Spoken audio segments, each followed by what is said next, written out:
2 கொரிந்தியர் 1 அதிகாரம் 18-19 வசனங்கள். நாங்கள் உங்களுக்கு சொன்ன வார்த்தை ஆம் அல்ல என்று இருக்கவில்லை. அதற்கு உண்மையுள்ள தேவனே சாட்சி. என்னாலும் சில்வானுவினாலும் தீமோத்தேயுவினாலும் உங்களுக்குள்ளே பிரசங்கிக்கப்பட்ட தேவகுமாரனாகிய இயேசு கிறிஸ்துவும் ஆம் என்றும் அல்ல என்றும் இராமல் ஆம் என்றே இருக்கிறார். இன்று உலகமே மாறிவிட்டதை நாம் காண்கிறோம்.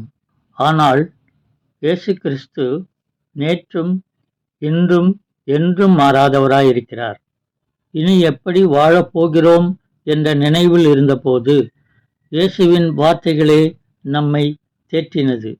ஆம், இயேசுவினால் மட்டுமே நமக்கு வாழ்வு உண்டு என்னும் நம்பிக்கை நமக்கு ஏற்படுகிறது. மதங்கள் மனிதர்களை வெவ்வேறாக பிரிக்கிறதை நாம் காண்கிறோம். இப்படிப்பட்ட செயல்கள் சாத்தானின் செயல்களாகும். கிறிஸ்தவம் இயேசு கிறிஸ்துவினால் சொல்லப்படுகிற சத்தியத்தை குறிக்கிறது. அந்த சத்தியம் நம் அனைவருக்கும் விடுதலையை கொடுக்கிறது, நம்மை ஒன்றாய் இணைக்கிறது.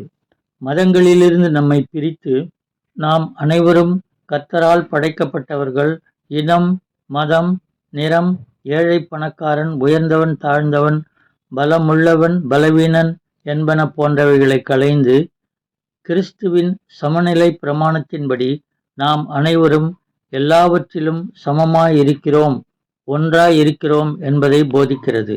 அப்படி நாம் அனைவரும் சமமாய் இருக்க வேண்டும் என்றால் இயேசுவின் நற்செய்தி உலகமெங்கும் சென்று அறிவிக்க வேண்டும். அப்பொழுதுதான் கிறிஸ்துவின் அன்பினால் நாம் அனைவரும் ஒன்றாக இருப்போம். இல்லையேல் இது சாத்தியமல்ல. இக்காலத்தில் சபைக்கு சபை வேறுபாடு இருக்கிறது. விசுவாசிகளுக்குள்ளும் உயர்ந்தவன் தாழ்ந்தவன் என்னும் எண்ணம் இருக்கிறது. இவைகளையெல்லாம் இயேசுதான் நீக்க வேண்டும். உலகம் இயேசுவின் ஆளுகையின் கீழ் என்று வருமென்று தெரியவில்லை. நாம் அனைவரும் ஒன்றாயிருப்போம் என்பது பகற்கனவை போல இருக்கிறது.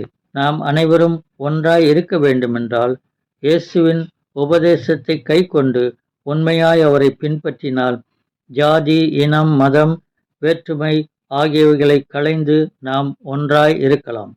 இயேசுவே, உம்முடைய உபதேசத்தை கை கொண்டு உண்மையாய் வாழ்வேன்.